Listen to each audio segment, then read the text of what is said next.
Vadakkanchery block panchayat, Erumapetty panchayat, Erumapetty സാമൂഹിക ആരോഗ്യ കേന്ദ്രം എന്നിവയുടെ സംയുക്ത ആഭിമുഖ്യത്തിൽ ഗർഭാശയ സ്തനാർബുദ ക്യാൻസർ നിർണയ ക്യാമ്പ് സംഘടിപ്പിച്ചു. Block panchayat president K V. Nafeesa ഉദ്ഘാടനം നിർവഹിച്ചു.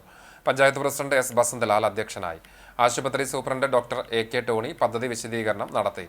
ജില്ലാ പഞ്ചായത്ത് അംഗം ജലീൽ ആദൂർ, ബ്ലോക്ക് പഞ്ചായത്ത് ആരോഗ്യ standing committee chairperson Pushpa Radhakrishnan, panchayat സ്ഥിരം സമിതി അധ്യക്ഷരായ ഷീജ സുരേഷ്, സുമന സുഗതൻ, മെമ്പർമാരായ M K. Jose, Sathi Manikandan, K B. Babitha, Riji George, health inspector Suresh Babu തുടങ്ങിയവർ സംസാരിച്ചു. ഒരു ടെൻഷനും ആരും വേണ്ട, ആർക്കും വേണ്ട. അതിനുള്ള എല്ലാവിധ മരുന്നും എല്ലാം കണ്ടുപിടിച്ചിട്ടുണ്ട്. നേരത്തെ പറഞ്ഞു സ്തനാർബുദം എന്ന കാര്യം ഡോക്ടറോട് സൂചിപ്പിച്ചു. ഡോക്ടർ പറയുന്ന പോലെ എനിക്ക് പറയാൻ കിട്ടില്ല, അവരൊക്കെ ഡോക്ടർ ഫാം പഠിച്ചവരാ. അപ്പൊ അത്രയും വലിയ കണ്ടുപിടുത്തം ഇന്ന് ഉണ്ട്. പക്ഷെ പണ്ടൊക്കെ നമ്മൾ ഓർക്കണം, ഇത് വരുമ്പോഴേക്കും അപ്പം തന്നെ കട്ടിയാണ്.